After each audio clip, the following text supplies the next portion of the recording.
Hujambo na karibu tena mtazamaji wa The World News katika kipindi hiki cha ulimwengu wa siasa. Mimi ni Adam Hussein na bado tunaendelea kukufahamisha ni nini kinaendelea katika ulimwengu, lakini ni huko Venezuela ambapo taifa hilo limeionya Marekani ambayo mara kadhaa imekuwa ikitishia kufanya mashambulizi ikisema kwamba ina makombora 5,000 ya Kirusi.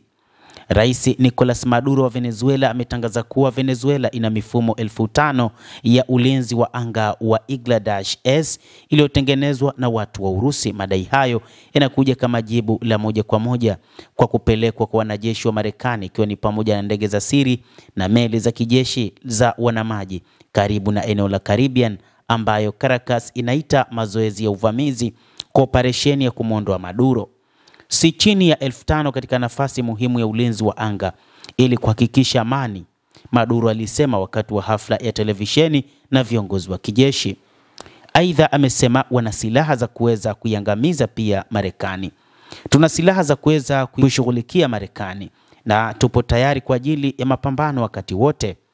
Ikulu ya White House inadai kuwepo kwake ni kwa shughuli za kukabiliana na mihadarati baada ya kuharibu meli kadhaa zinazodaiwa kusafirisha dawa za kulevya kutoka Venezuela.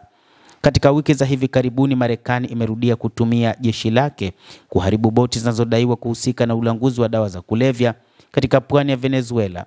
Kulingana na mamlaka ya Marekani, operesheni hizi ni sehemu ya juhudi za kupambana na uhalifu wa kimataifa na biashara ya madawa ya kulevya. Mnamo Agosti 19, msemaji wa ikulu ya White House Caroline Leavitt alisema kwamba Trump yuko tayari kutumia kila kipengele cha nguvu ya Marekani kupambana na ulanguzi wa dawa za kulevya bila kuondoa uwezekano wa operesheni ya kijeshi nchini Venezuela. Siku ya Jumatano ilidaiwa kwamba Marekani ilitangaza wakati wowote kufanya operation katika taifa hilo la Venezuela, kwa maana kuhakikisha inaivamia Venezuela. Hata hivyo, siku hiyo hiyo ya jana, majeshi ya Marekani yameua watu 2 katika shambulizi dhidi ya boti inayodaiwa kuwa na mihadarati. Vikosi vya Marekani vimeshambulia meli nyingine inayodaiwa kubeba dawa za kulevya wakati huu katika maji ya bahari ya Pacific, Pentagon ilisema. Na hii ni kwa mujibu wa taarifa ya waziri wa ulinzi Pete Hegseth, ambapo alidai kwamba watu 2 waliokuwa ndani ya meli hiyo waliuawa na hakuna wanajeshi wa Marekani waliojeruhiwa. Meli hiyo ilijulikana na ujasusi wa Marekani na iliaminika kubeba dawa za kulevya kwenye njia inayojulikana ya usafirishaji katika maji ya kimataifa.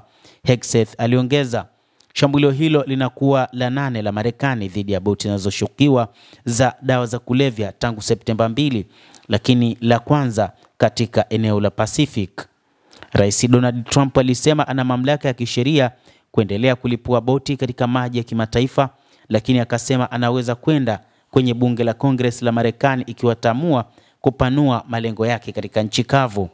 Takribani watu 38 hadi sasa wameuawa katika mashambulizi ya Marekani dhidi ya boti zinazodaiwa kuwa za madawa ya kulevya, ikiwa ni pamoja na shambulizi la hivi karibuni dhidi ya meli iliyokuwa chini ya maji katika visiwa vya Caribbean.